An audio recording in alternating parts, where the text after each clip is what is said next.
When my mom called me, it was less of an invitation and more of a formality. "Wendy, darling, your cousin Trisha's wedding is next month. We expect you here Friday evening. You'll stay in the guest room. Not my room. Not your room is ready. No, the guest room. Like I was a stranger. Like I didn't grow up in that house. Like my fingerprints weren't still probably etched into the wood of the closet I used to hide in when my sister tried to make me play makeover." I paused, phone pressed against my cheekbone. "The guest room?" I asked, trying to sound amused and not completely stunned.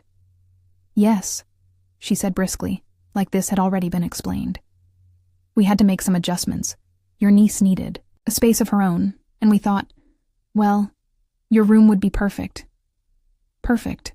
Of course it was. Now, to be clear, I hadn't lived at home in a while. I'd moved across the country years ago for work and only visited during the major holidays, but that room had history. My history. Trophies, books, posters, my diary buried under a floorboard I thought no one knew about, and now it belonged to a 10-year-old with a penchant for glitter and slime. I should have been mad. Furious, even. But I wasn't. Not quite yet. What I felt was a slow burn, like the flick of a match waiting for the right breeze to ignite it into something much, much bigger. "Right," I said. "I'll be there Friday." When I hung up, I didn't scream or throw the phone. No, I just opened my laptop, pulled up a travel site, and booked a direct flight, first class. Because if I was going back to that house, to that chaos, to them, I needed every ounce of comfort I could buy. I arrived at my parents' house just as the sun was setting. The driveway was full. My dad's truck, my brother's obnoxious red sports car, 2 minivans, and what I could only assume belonged to the wedding planner, who parked diagonally like they owned the place. Inside, it smelled like chaos, and cookies, which was worse somehow. "Wendy!" my mom called out, arms wide like I was her long-lost daughter, and not the one she'd just downgraded to guest status. "Hey, Mom," I said, forcing a smile that was mostly teeth. She hugged me, too tightly, and immediately started fussing over my bag, my coat, my shoes, like she needed to control something, anything. "The guest room is down the hall," she said. "We put in new carpet." I nodded, even though I wanted to laugh. That room? It used to be the junk room, the one where all the things went to die. Apparently now it was good enough for me. I walked down the hallway, past my old bedroom, the door now hot pink and adorned with foam letter stickers that spelled Princess Mia's Castle. Princess Mia, my niece, the royal usurper. I paused outside the door and stared. It still had my old door frame. The little notches where Dad used to measure my height every birthday. My name, faint but visible, scratched near the baseboard. From that time I tried to carve it with a safety pin when I was 8. That was my room. I don't know what I expected. Maybe a sense of nostalgia.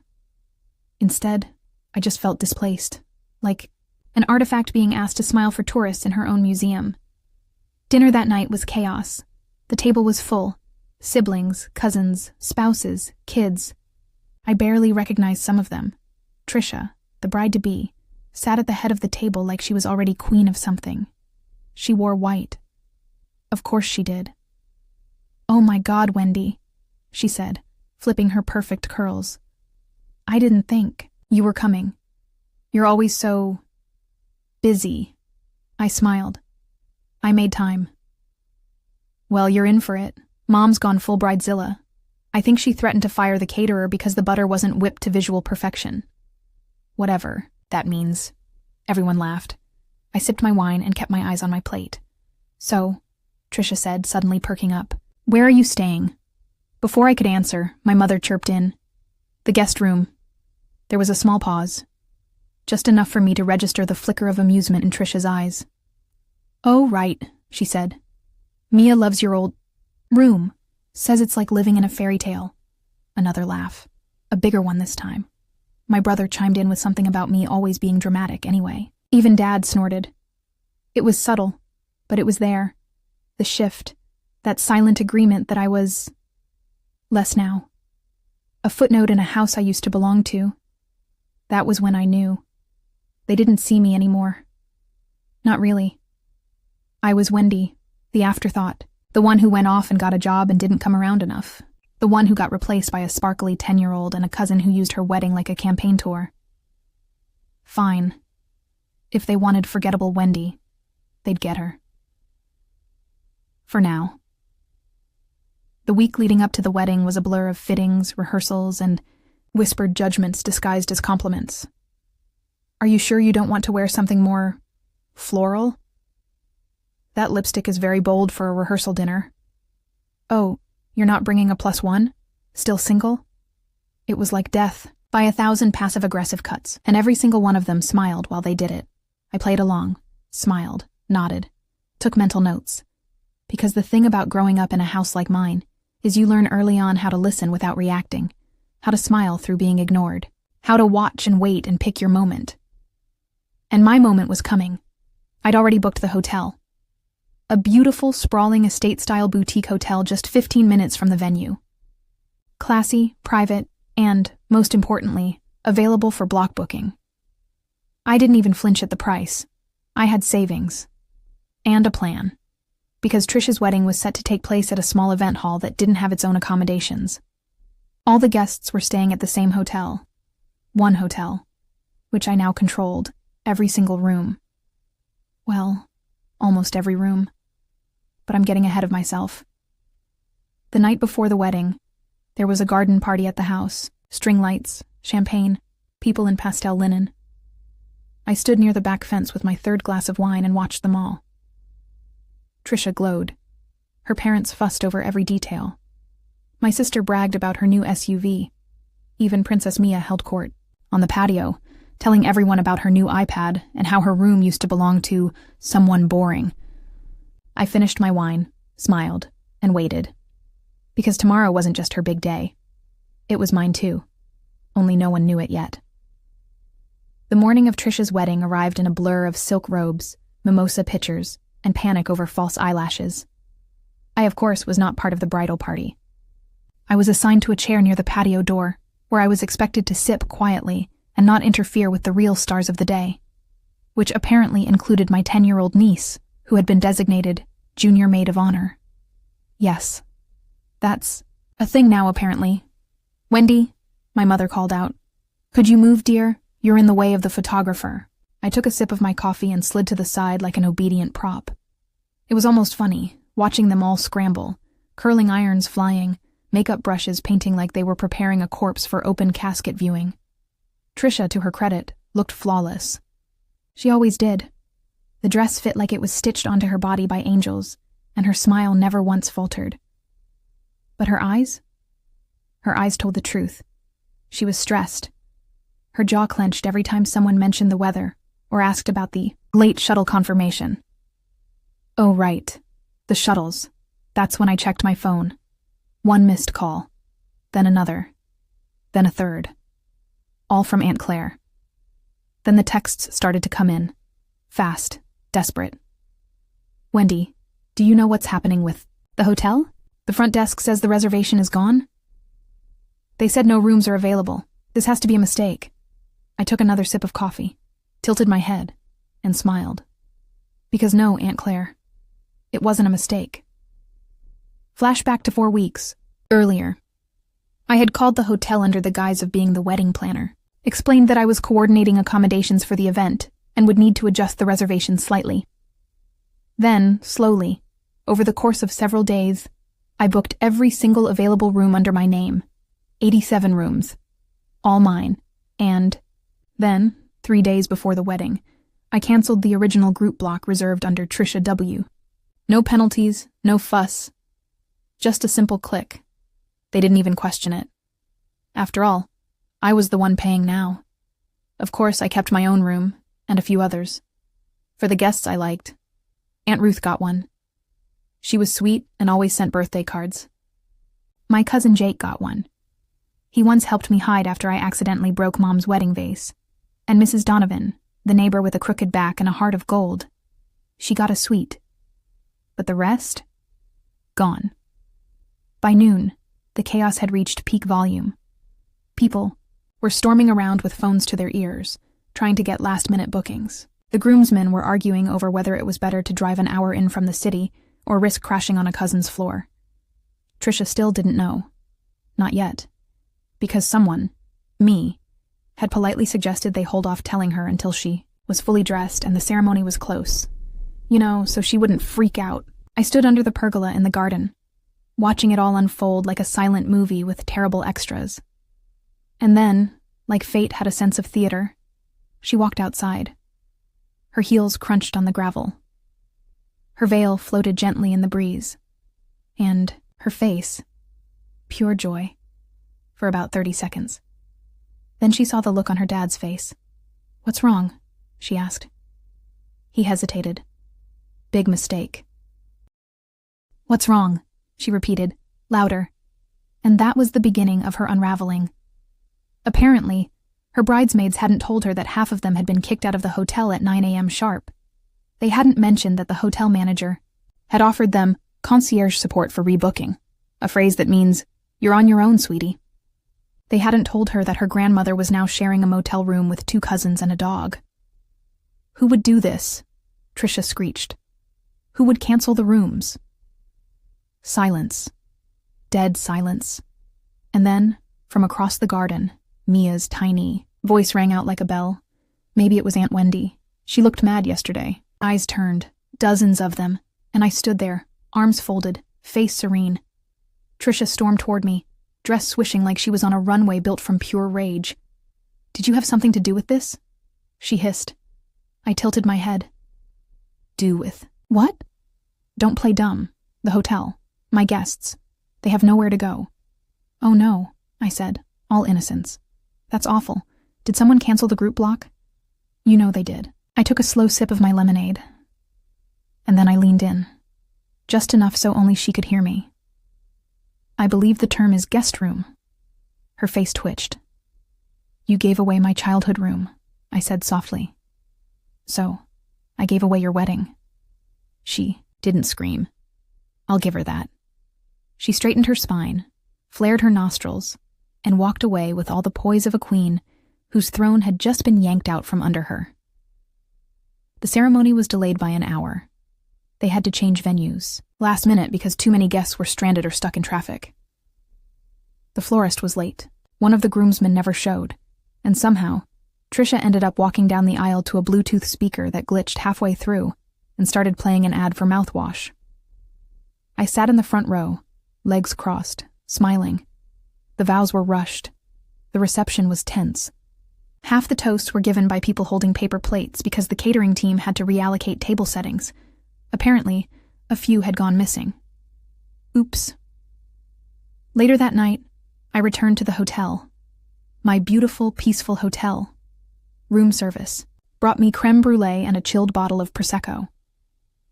I turned on a movie, curled into the plush sheets, and let the chaos melt away. There were messages on my phone, a dozen missed calls, a few threats. My mother had left me a particularly colorful voicemail that ended with, "I don't know who you are anymore." That made me laugh, because I knew exactly who I was. I was the girl they forgot, the one they pushed aside, the one they thought could be replaced. But not anymore. Now I was unforgettable. The morning after the wedding was quiet. Too quiet. No screaming. Flower girls. No shrieking adults. No chaos from too many people sharing one bathroom and fighting over coffee pods. Just sunlight slipping through the curtains of my hotel suite and the distant hum of luxury. I stretched, sipped from the cappuccino I'd ordered the night before, and checked my phone. 43 messages, 8 missed calls. One video of my cousin sobbing into a deflated wedding cake. It was truly a perfect morning. Now, I didn't plan to go back to my parents' house right away. That would have been walking into the lion's den with a T-bone steak necklace. No, I had one last move to make, and I needed to make sure it landed with precision. You see, booking the hotel had been step 1. That was the disruption, the spark. But step 2? Step 2 was the explosion. By noon, word had spread, not just about the unfortunate hotel debacle, but about who had caused it. Me Aunt Claire tried to spin it as a clerical error. Uncle Dan blamed the hotel's incompetence. But the truth was more delicious than fiction. And fiction was already spreading like wildfire. She booked all the rooms herself. She told the bride to enjoy the guest room of her own wedding. She left a tip in the shape of a glitter crown for Mia. That one was false. Probably. I don't remember. I waited until 3 p.m. before I returned to the house. Wedding cleanup was in full swing. Empty champagne flutes, crumpled napkins. Someone's fake eyelash stuck to the banister. My mother was in the kitchen, sleeves rolled up, hair pinned in a frantic knot. When she saw me, she froze. "You have some nerve showing up here," she said, voice low and dangerous. I walked in slowly, calm, deliberate. "Hi, Mom. Lovely party last night." Her eyes narrowed. "You embarrassed the entire family." "Oh, come on. You think the family needed help with that?" She bristled. But I wasn't here to trade jabs. I was here to make sure the message landed. "I was thinking," I said, looking around the house. "It's strange how quickly someone can be erased from their own story." She didn't respond. I stepped into the hallway, past the photos on the wall. There was one of my brother's graduation, another of Trisha winning prom queen. Even one of Mia in a tiara holding a glittery microphone. Not a single photo of me. Not one. I was gone, and it was like you just replaced me, I said, turning back to her. "With a 10-year-old who calls my old bedroom a castle." "She's a child," Mom snapped. "And I was your child too," I said quietly. "But you didn't even hesitate." Silence. That's when Dad walked in, holding a garbage bag and a frown. "Wendy," he muttered. "Dad." "You went too far." I nodded. "Maybe. Or maybe you all went too far a long time ago, and you just didn't think I'd ever notice." More silence. It stretched, uncomfortable and brittle, until my sister entered the room, her arms full of folded linens, her hair still pinned in yesterday's wedding curls, now lopsided and tired. "Hey," she said, looking at me with something halfway between rage and reluctant awe. "Sis," I replied. "You wrecked Trisha's wedding. She'll live. You hijacked the hotel." I did. "Why?" I took a deep breath. "Because every single time I came home, I was less welcome, less seen, less remembered. And then this time, you made it official." I pulled a small envelope from my bag and placed it gently on the kitchen counter. "What's this?" my mom asked. "My gift." She eyed it suspiciously. "Is it going to explode?" I smiled. "No. But it might sting." Inside was a printed email confirmation. From a real estate agent, I had purchased a beach house, a few hours up the coast. Remote, peaceful, gorgeous. And in the note, I included the date for a family retreat I'd originally planned there before I'd known about the wedding. "It was supposed to be a surprise," I said. "A reunion. My treat." My mom's lips parted slightly. My dad leaned over to read the page. "You paid for this?" he asked. "Everything. Fully booked. I even arranged transportation. All you had to do was keep a room for me. One room." They didn't speak. "Since I no longer have a space here," I continued, "you won't have one there." I turned to leave, then paused. "Oh, and by the way," I reached into my bag again and pulled out a tiny gold key. "The floorboard under the closet in my old room? There's a journal in there. Has some colorful entries. You might want to grab that before Mia learns what the word revenge means." And with that, I walked out the door. That night, I returned to my beach house. My house. The wind was soft, the waves rhythmic. I poured a glass of wine and sat on the deck, watching the stars come out one by one. My phone buzzed. Another message from Trisha. It just said, "You're insane." I replied, "I learned from the best." No one from the family retreat list would ever step foot in my beach house. I'd quietly invited the cousins who still remembered my birthday, a few coworkers I actually liked, and a stray cat I named Harold. Everyone else? Cut. Sometimes it's not about revenge being loud. Sometimes it's quiet, surgical. A reminder, not a scream. They gave away my room. So I gave away their comfort.